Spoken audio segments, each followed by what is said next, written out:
Hello everybody, कैसे हैं आप सब। और आप सभी को गुड इवनिंग टू ऑल। आ जाइए आप लोग, हम लोग स्टार्ट करते हैं सेशन को। और ये सेशन है हमारा आज का टॉपिक प्रोनाउन का। इसके पहले हमने नाउन के क्वेश्चन प्रैक्टिस में सॉल्व किए थे। आज हम डिस्कस करने वाले हैं प्रोनाउन के क्वेश्चन, और इस प्रोनाउन के क्वेश्चंस में आपको बहुत ज्यादा मदद मिलने वाली है। ठीक है, तो आइए फिर स्टार्ट करते हैं सेशन को। और एक बार सेशन को आप लोग शेयर जरूर कर दीजिए, क्योंकि जो भी नीडी पर्सन्स हैं वो जुड़ सके, ठीक है, ज्वाइन कर सके इन सेशंस को, और उनको भी इन सेशन से हेल्प मिल सके। तो देखिए, ये क्वेश्चंस जो है बहुत ही एग्जाम, ऐसा अगर आप एसएससी से रिलेटेड कोई भी एग्जाम देने जा रहे हैं, एसएससी, एनडीए, सीडीएस, ठीक है, इस तरीके कोई भी एग्जाम अगर आप देने जा रहे हैं तो ये क्वेश्चंस आपके लिए बहुत ज्यादा बेनिफिशियल होने वाले हैं। ठीक है, तो हालांकि नाउन के क्वेश्चंस अभी कुछ बचे हैं, उनको हम बाद में डिस्कस करेंगे। पहले इस टॉपिक के क्वेश्चंस को हम डिस्कस करना स्टार्ट करते हैं। आइए गाइस स्टार्ट करते हैं। Unless two or more members object to him joining the club we shall to accept his application for membership. एक देखिए छोटा सा कॉन्सेप्ट है। कॉन्सेप्ट क्या है, ये मैंने आपको कराया है। क्या कराया है, यदि आईएनजी वर्ड, यदि आईएनजी वर्ड जीरंड का कार्य करे, मतलब आईएनजी वर्ड जीरंड हो, तो उससे पहले हमें प्रोनाउन का पजेसिव केस लगाना होता है।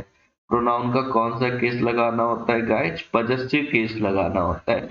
You know about possessive case? Possessive case के बारे में आप सभी जानते हो, ठीक है। तो जब भी हम कोई भी आईएनजी वर्ड लगाएंगे तो उससे पहले हमें अगर कोई प्रोनाउन यूज करना है तो वो प्रोनाउन का पजेसिव केस होना चाहिए। ठीक है, ये हमारा छोटा सा कॉन्सेप्ट है, इसको ध्यान दे करके आप चलेंगे तो स्टार्टिंग के दो क्वेश्चन आपके इस बेस पर सॉल्व हो जाएंगे, पहला क्वेश्चन और दूसरा क्वेश्चन। ठीक है, एक बार सेशन को जरूर शेयर कर दीजिए, बाकी सभी स्टूडेंट्स भी कनेक्ट हो सके। आइए क्वेश्चन देखिएगा ध्यान से। Unless two or more members object to him joining the club. अब ये लिख रहा है ज्वाइनिंग। ज्वाइनिंग क्या है? ज्वाइनिंग आपका नाउन है, ठीक है, और जीरंड है। आप इसको सीधे सीधे कहो तो ये जीरंड है। और जीरंड के पहले हम क्या करते हैं, प्रोनाउन का कौन सा केस लगाते हैं? ऑब्जेक्टिव नहीं लगाते हैं, यहाँ पर पॉजिटिव केस लगाते हैं। तो right answer will be his. इसका जो सही आंसर होगा वो हमारा क्या होगा? हिम ज्वाइनिंग नहीं होगा, हिज ज्वाइनिंग होगा। His joining the club. चलिए क्वेश्चन नंबर सेकंड में आइए। इसी तरीके से सेम क्वेश्चन नंबर सेकंड है। I was surprised and pleased when I was informed of my winning the contest. तो यहाँ पर देखिएगा विनिंग जीरंड है, ये आपका जीरंड है, और जीरंड के पहले हम क्या करते हैं? प्रोनाउन के, ठीक है, पॉजिटिव केस का यूज करते हैं। तो यहाँ पर मी विनिंग नहीं होगा, यहाँ पर माई विनिंग होगा। तो मी विनिंग की जगह हम क्या यूज करेंगे गाइस? माई विनिंग का यूज करेंगे। तो मी विनिंग की जगह आप करेक्ट करिएगा, वहां पर हमें करना होगा माई विनिंग। ठीक है, तो दोनों क्वेश्चन आपके क्लियर हो गए। क्वेश्चन नंबर थर्ड पर आते हैं। थर्ड पर हम डिस्कस करते हैं, जरा ध्यान से देखिएगा क्वेश्चन नंबर थर्ड को, और इसको हम सॉल्व करने की कोशिश करते हैं। आवर डॉग में लुक, यहाँ पर पहले तो लुक लिखा हुआ है, ठीक है, इसको थोड़ा सही करिएगा। Fierce but that wouldn't hurt a fly. ठीक है, इस क्वेश्चन की अगर हम बात करें, ठीक है, इस क्वेश्चन की अगर हम बात करें तो यहाँ पर क्या करोगे? That wouldn't hurt a fly, ये ऐसे लिख रहा है कुछ। तो इसके लिए हम क्या करेंगे, समझिएगा बात ध्यान से, ठीक है, कि यहाँ पर देखिएगा कि जितने भी एनिमल्स होते हैं उनके लिए हम क्या करते हैं? प्रोनाउन इट का यूज करते हैं। ठीक है, तो हालांकि चाहो तो आप इट लगा लो, और चाहो तो आप यहाँ पर क्या कर रहे हो? दैट का यूज कर रहे हो। ठीक है, दोनों चीज, दोनों काम कर रहे हो आप यहाँ पर। ठीक, तो इस केस में बेहतर होगा कि प्रोनाउन किसका यूज कर ले? हम इट का यूज कर ले। और जब आप इट का यूज करोगे तो यहाँ पर दैट की जगह हमें क्या लिखना पड़ेगा? दैट की जगह हमें यहाँ पर लिखना पड़ेगा इट। तो ये राइट आंसर क्या होगा? इट वुडंट, ठीक है, हर्ट अ फ्लाई। ठीक है, चलिए क्लियर हो गया। क्वेश्चन नंबर नेक्स्ट में अगर हम चर्चा करें तो ये क्या लिख रहा है, देखिएगा, ये क्वेश्चन हमारा क्लियर हो गया। It wouldn't hurt a fly. इसके बाद लिख रहा है no one can challenge destiny isn't it. ठीक है, तो कोई भी व्यक्ति, ठीक है, डेस्टिनी को चैलेंज नहीं कर सकता, ठीक है। एजेंट इट क्या, अब ये क्वेश्चन टैग का क्वेश्चन बन रहा है, ठीक है। क्वेश्चन टैग के क्वेश्चन में हम क्या करते हैं, यहाँ पर जब भी हम वन या बॉडी से रिलेटेड कोई वर्ड लगाते हैं तो उसके लिए प्रोनाउन हम कौन सा लगाते हैं, दे का यूज करते हैं, ठीक है। तो इसके लिए क्या करोगे आप, ठीक है, इसके लिए क्या करोगे, टैग बनाते समय दे का यूज करना पड़ेगा। दे का यूज करेंगे तो फिर हम यहाँ पर क्या करेंगे, ठीक है, कैन का यूज कर रहे हैं। और नॉट, देखिए नो लगा है तो यहाँ पर डायरेक्ट लिखेंगे can they, right answer will B can they.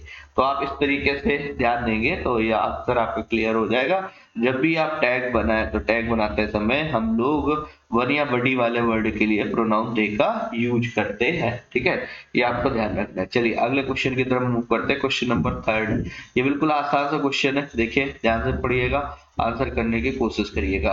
All the doubts are cleared between you and I. मैंने आपको एक पॉइंट पढ़ाया था सर, याद होगा कि जब भी हम कोई प्रपोजिशन लिखेंगे उस प्रपोजिशन के बाद प्रोनाउन का कौन सा केस होना चाहिए सर, ऑब्जेक्टिव केस होना चाहिए। प्रोनाउन का कौन सा केस होना चाहिए सर, ऑब्जेक्टिव केस होना चाहिए, ठीक है। प्रोनाउन के ऑब्जेक्टिव केस का यूज करेंगे हम, ठीक है। तो जब प्रोनाउन के ऑब्जेक्टिव केस का यूज करेंगे तो यहाँ पर सही आंसर क्या होगा, बिटवीन के बाद यू ऑब्जेक्टिव केस है और आई भी ऑब्जेक्टिव केस होगा। यहाँ पर हम क्या यूज करेंगे, मी का। तो बिटवीन यू एंड मी, ठीक है, the right answer will be between you and मी।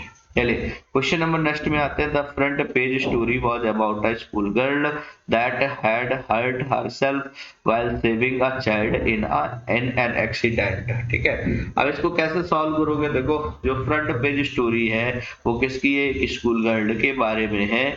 और देखो इस स्कूल गर्ल के लिए इसने दैट लगा रखा है ना, तो यहाँ पर कौन सी स्कूल गर्ल, ये डेफिनेट नहीं है, और जब भी डेफिनेट ना हो तो दैट का यूज ना किया करें। यहाँ पर हम क्या करेंगे, यहाँ पर हम हु का यूज करेंगे, ठीक है, ये ध्यान रखिएगा। यहाँ पर किसका यूज करेंगे आप, हु का। तो who had hurt herself while saving a child in an accident. चलिए क्वेश्चन नंबर 6 भी क्लियर हो गया। क्वेश्चन नंबर 7 पे आते हैं। 7 वाला देखिएगा क्या कहना चाह रहा है, और इन क्वेश्चंस को जितना आप पेशेंसली पढ़ेंगे उतना बेहतर आप आंसर कर पाएंगे, ठीक है।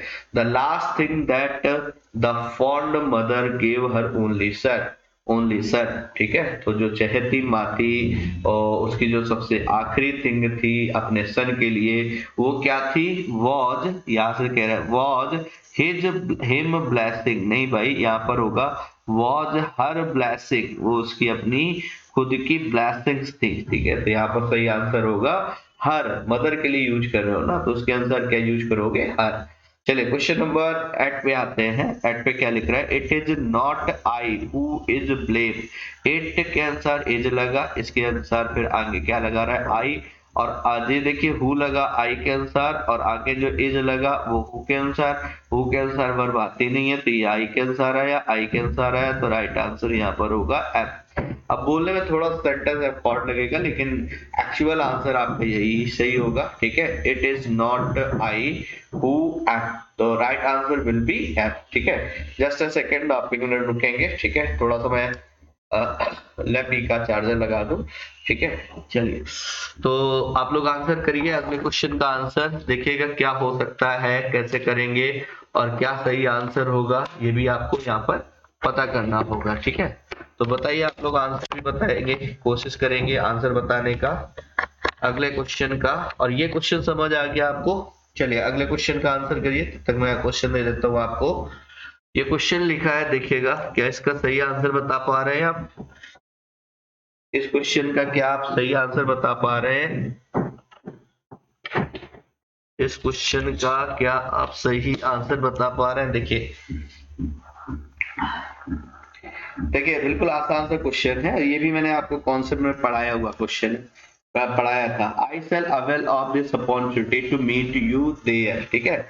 अब इस क्वेश्चन को कैसे सॉल्व करोगे आप, ठीक है, ये ध्यान दो आप, इस क्वेश्चन को कैसे आप सॉल्व करेंगे, ठीक है।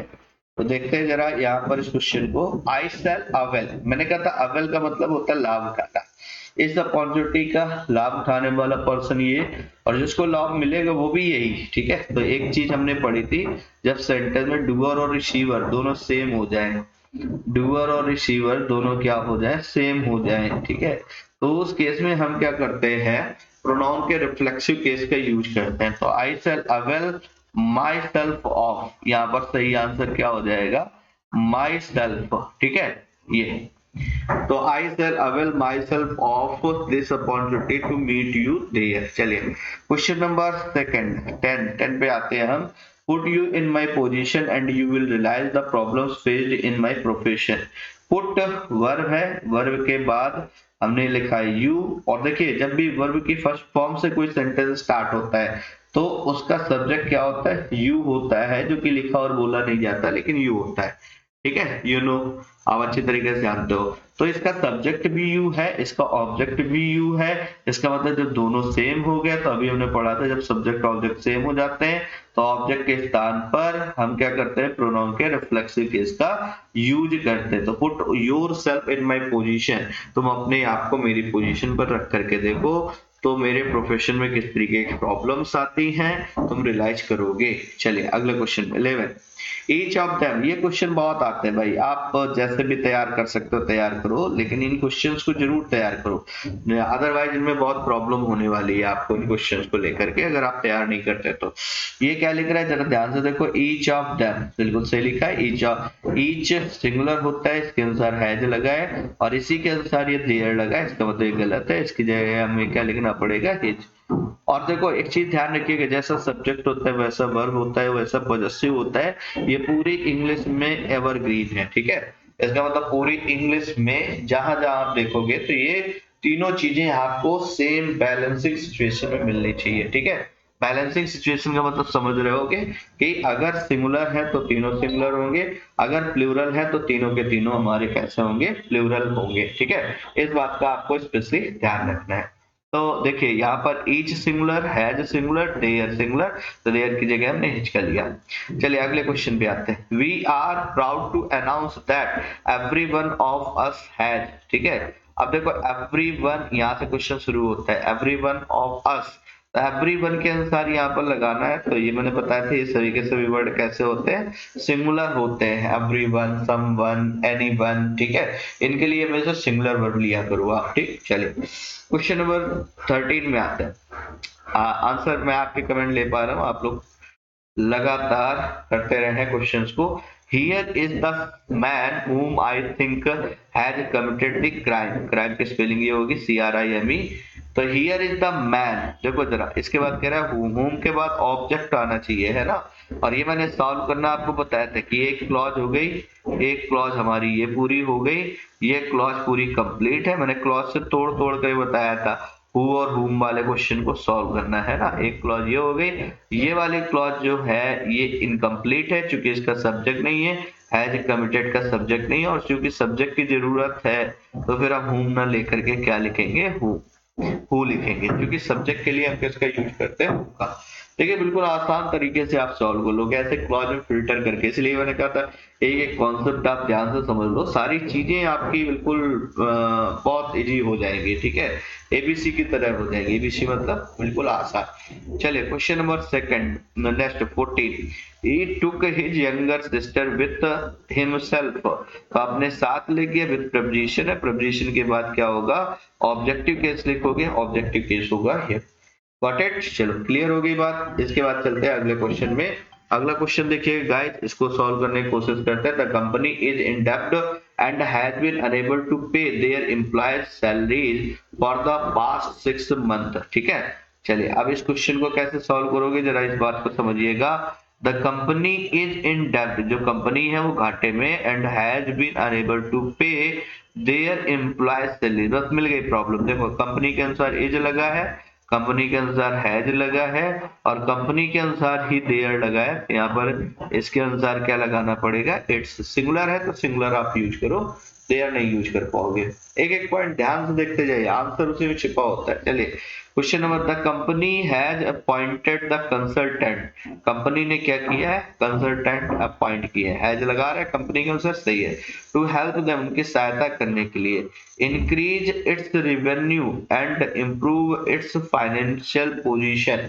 अब इस क्वेश्चन को अगर ध्यान से देखोगे तो एक एक पॉइंट बड़े आसानी से आप कर सकते हो। ठीक है, अब इस क्वेश्चन में आप क्या करोगे, देखो जरा एक बार खुद से कोशिश करो कि जो क्वेश्चन नंबर हमारा 16 है इसमें जो चीज मैंने ऊपर वाले बात बताई थी सेम वही लॉजिक आपको यहाँ पर लगाना है। ठीक है, देखो इसके बाद देखो इसमें क्या कह रहा था, company has appointed consultant to help them. देखिए कंपनी ने कुछ कंसल्टेंट को अपॉइंट किया है और उसकी सहायता करने के लिए, किसकी सहायता करने के लिए, कंपनी की, इट लगाना पड़ेगा है। और कह रहा टू इंक्रीज इट्स रेवेन्यू, इसकी रेवेन्यू बढ़ाने के लिए, इंप्रूव इट्स फाइनेंशियल पोजीशन, इसकी फाइनेंशियल पोजीशन मतलब कंपनी की। ठीक है, चलिए क्वेश्चन नंबर 17 में आते हैं गाइस। 17 वाला क्वेश्चन जरा ध्यान से देखेंगे यहाँ पर क्या लिखा है और इसको सॉल्व करने की कोशिश करेंगे। You can not change people, आप लोगों को नहीं बदल सकते। ठीक है, ये बात बिल्कुल सही है, but you can definitely change own, तो यहाँ पर ओन नहीं होगा, यहाँ पर होगा योर सेल्फ। लेकिन आप अपने आप को जरूर बदल सकते हो, आप क्या नहीं बदल सकते, लोगों को नहीं बदल सकते, लेकिन आप स्वयं को जरूर बदल सकते हैं। ये इसका एक्चुअल मीनिंग है। चलिए 18, क्वेश्चन नंबर 18 में आते हैं guys. Governments and business houses, ठीक है प्लूरल है, must reduce its own energy, तो यहाँ पर हो जाएगा देयर। जब भी प्लूरल हो तो दे की तरफ आप तुरंत जाए। ठीक है, चलिए question number 19, even those which, तो ऐसे लोग जो, ठीक है ऐसे लोग, इवन दोज हु, यहाँ पर पीपल के लिए विच नहीं लगाते, हु लगाते, who have no previous work experience, जिनके पास प्रीवियस वर्क एक्सपीरियंस नहीं है, अप्लाइड फॉर दिस जॉब, इस जॉब के लिए अप्लाई कर सकते हैं। तो ये हमारा सही आंसर हो जाएगा। ठीक है, चलिए इसके बाद लिख रहा है, he talked on the phone, उसने फोन पर बात की, फॉर आवर्स टुगेदर, उसने क्या किया, घंटों फोन पर बात की। हु रियली इरिटेटेड, जिसने रियल में उसके पेरेंट्स को बहुत ज्यादा इरिटेट किया। किसने इरिटेट किया, किसी पर्सन ने नहीं, इनका जो बात करना है। ठीक है, तो यहाँ पर सही आंसर क्या होगा, हु की जगह आ जाएगा विच। तो गॉट इट, समझ आ रही बात। इसके बाद आता है 21, instead of laying of the workers, the company decided to ask them to avail voluntary retirement, है ना। तो यहाँ पर अगर देखोगे आप, ये क्वेश्चन बिल्कुल आसान सा क्वेश्चन है। इसमें क्या करोगे, अवेल के बारे में फ्लेक्सिव केस का यूज करते हैं, तो ये पीछे भी आपने किया था, तो यहाँ पर लिखेंगे themselves, यहाँ पर क्या लिखोगे, themselves। ठीक है, समझ आ रही बात भाई। ठीक है, चलो ये बात क्लियर होगी। अगला, the two sisters shouted at one another, दो के लिए वन अनदर नहीं लगाते सर, यहाँ पर लगाते ईच अदर, दो के लिए हम क्या करते हैं, ईच अदर का यूज करते हैं। चलिए क्वेश्चन नंबर 23 पे आते हैं। 23 क्या है, 23 पे अगर हम चर्चा करें तो 23 पे देखिएगा हम लोग क्या कर सकते हैं, we must supplement our diet, हमें अपनी डाइट को सप्लीमेंट करना चाहिए with vitamin and minerals, vitamin और मिनरल के साथ, इन ऑर्डर टू कीप, ठीक है कीप फिट, यहाँ पर तक कीप फिट, तो कीप वन सेल्फ फिट, यहाँ पर आएगा आपका कीप आर सेल्फ फिट, ये यहाँ पर ये वी के अनुसार लिखोगे तो यहाँ पर क्या आएगा, और सेल्फ फिट, अपने आप को फिट रखने के लिए। ठीक है,